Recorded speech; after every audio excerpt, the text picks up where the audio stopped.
हाय, मैं आशीष चौधरी आपका स्वागत करता हूं आपके प्यार से चैनल कैप्चर फिजिक्स में। 12th फिजिक्स के अंतर्गत पहले चैप्टर के हम न्यूमेरिकल पढ़ रहे थे। इस चैप्टर का नाम है वैद्युत आवेश एवं वैद्युत क्षेत्र यानी electric charge and electric field. तो पिछले लेक्चर में हमने न्यूमेरिकल 1 से लेकर न्यूमेरिकल 5 तक कंप्लीट कर लिए थे। तो आज के इस लेक्चर में हम दो न्यूमेरिकल्स को और कवर करेंगे, न्यूमेरिकल नंबर 6 और न्यूमेरिकल नंबर 7। तो देखिए, जैसा कि मैंने दोनों ही न्यूमेरिकल्स को बोर्ड पर लिख दिया है, यह है न्यूमेरिकल नंबर 6 और वो है न्यूमेरिकल नंबर 7। ये लिखा है 7n14। एन यहाँ पर नाइट्रोजन को डिनोट कर रहा है और जो 7 है वो उसका परमाणु क्रमांक यानी एटॉमिक नंबर है और 14 इसका परमाणु भार यानी एटॉमिक वेट है। एन फॉर यहाँ पर नाइट्रोजन, नाइट्रोजन का सिंबल है ये। नाभिक पर कूलाम में आवेश की गणना कीजिए। देखिए, अभी तक जो फॉर्मूला हम लगा रहे थे वो Q इक्वल टू मेरा था N इंटू ई। उसमें क्या होता था, किसी वस्तु पर आवेश दिया होता था, इलेक्ट्रॉनों की संख्या पूछते थे या फिर इलेक्ट्रॉनों की संख्या दे रखी होती थी, आवेश पूछते थे। लेकिन इस केस में क्या हुआ, हमें आवेश नहीं दे रखा है, वो डायरेक्ट हमें परमाणु यानी वो तत्व दे रखा है नाइट्रोजन। उसका परमाणु क्रमांक 7 है और परमाणु भार 14 है। तो एक है थ्योरी में आवेश की उत्पत्ति का इलेक्ट्रॉनिक सिद्धांत, उसके बारे में थोड़ी चर्चा करेंगे। तो उसमें ये बताया गया है कि कोई भी तत्व है वो मूल रूप से उदासीन होता है। उदासीन का मतलब है उस पर टोटल चार्ज कितना होता है, 0।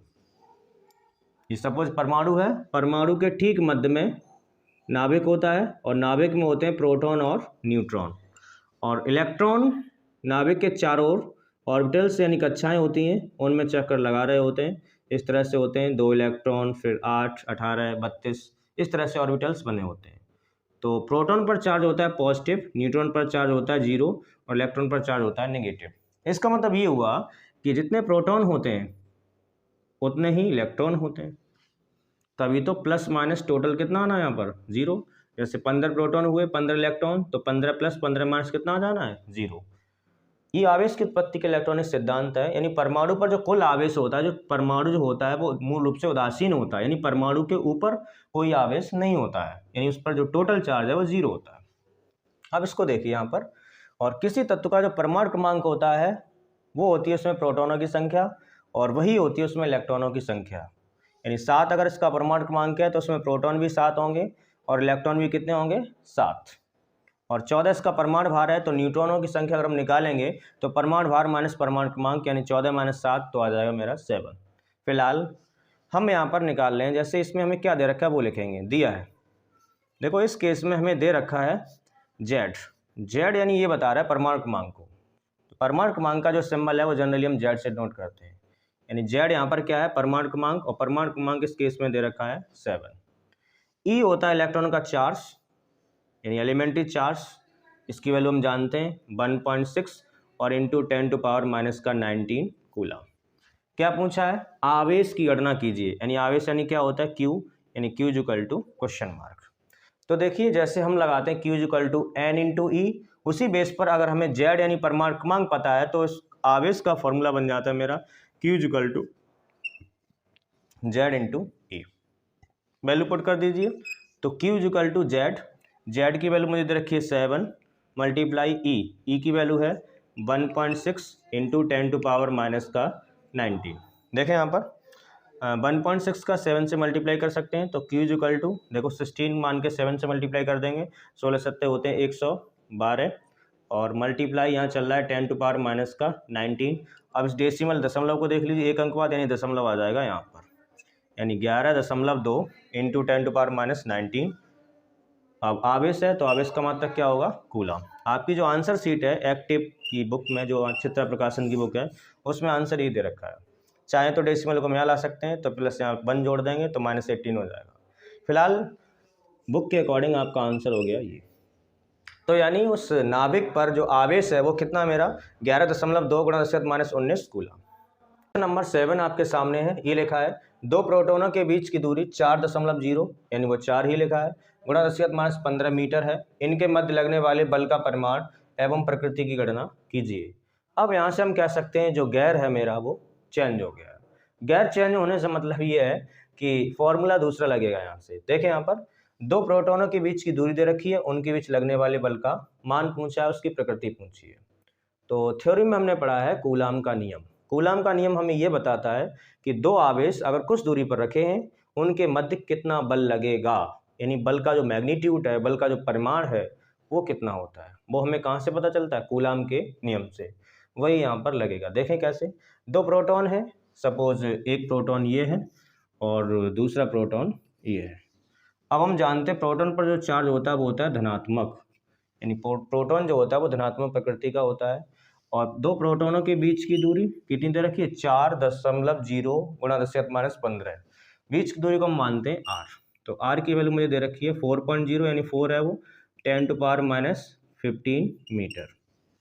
और जो प्रोटॉन पर आवेश है इसकी वैल्यू हम जानते हैं, यानी इस पर जो चार्ज है Q1 इजुकल टू, इस पर भी चार्ज Q2, अगर अलग अलग है तो दोनों के मान बराबर होंगे।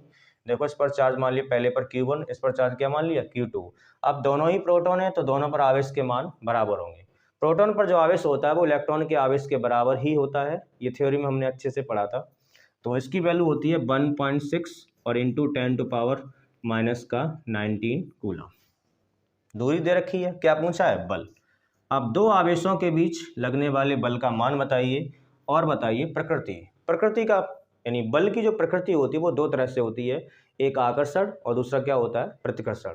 अब देखें यहाँ पर दोनों ही धनात्मक हैं, यानी दोनों ही आवेश सजाती हैं। सजाती से मतलब एक जैसे हैं, या वो दोनों धनात्मक हों या दोनों ऋणात्मक हों, तो उन्हें हम बोलते हैं सजाती।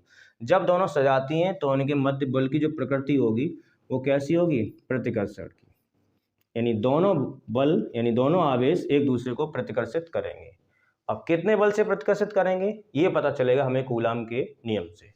तो लगाइए कूलाम का नियम। तो F इजुकल टू फॉर्मूला होता है K Q1 Q2 और upon R square. K Q1 Q2 upon R square, value को पुट करिए। K यहाँ पर कूलाम नियतांक है और कूलाम नियतांक का मान होता है 9 गुणा 10⁹ इंटू Q1 Q2 दोनों का मान ये है 1.6, इसको हम दो बार लिखेंगे 1.6 इंटू 10⁻⁻19 और इंटू 1.6 और इंटू 10⁻⁻19 अपॉन R स्क्वायर। अब R की वैल्यू ये है, स्क्वायर है तो इस चीज़ को हम दो बार लिखेंगे, तो इसकी वैल्यू है 4 गुणा 10⁻⁻15 और गुणा स्क्वायर है तो दो बार एक बार और लिख दिया 4 गुणा 10⁻⁻15। अब देखिए इसको कैसे सॉल्व करते हैं। देखें यहाँ पर मैंने इस पॉइंट को हटाया, इस पॉइंट को हटाएंगे नीचे आएगा 10 और एक इस पॉइंट को हटाया, यहाँ भी नीचे कितना आएगा 10। देखें यहाँ पर 4 का 4 से गुणा करेंगे तो 4 से कितना आएगा 16, तो इस 16 से ये 16 पूरे कट जाएंगे।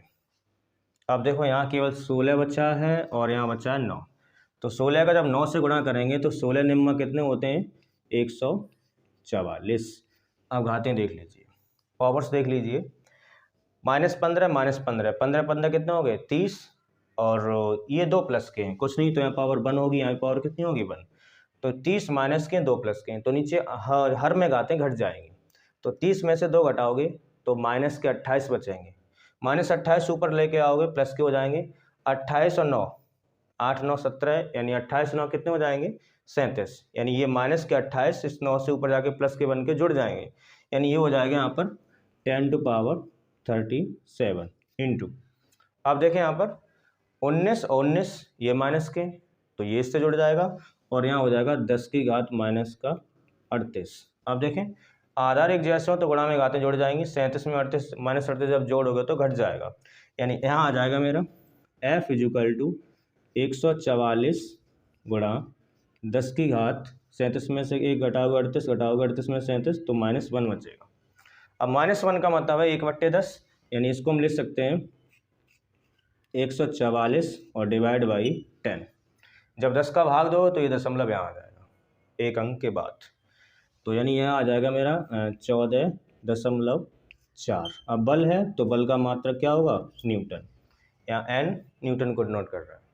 तो इस तरह से हमने जान लिया कि दो प्रोटॉनों के मध्य जो बल लगेगा वो 14.4 न्यूटन का लगेगा और उसकी जो प्रकृति होगी वो प्रतिकर्षण का होगा बोले, यानी वो दोनों प्रोटॉन एक दूसरे को क्या करेंगे प्रतिकर्षित, कितने बल से 14.4 न्यूटन के बल से। उम्मीद करता हूँ दोनों न्यूमेरिकल्स आपको बखूबी समझ में आए होंगे। नमस्कार, मिलते हैं नेक्स्ट वीडियो में।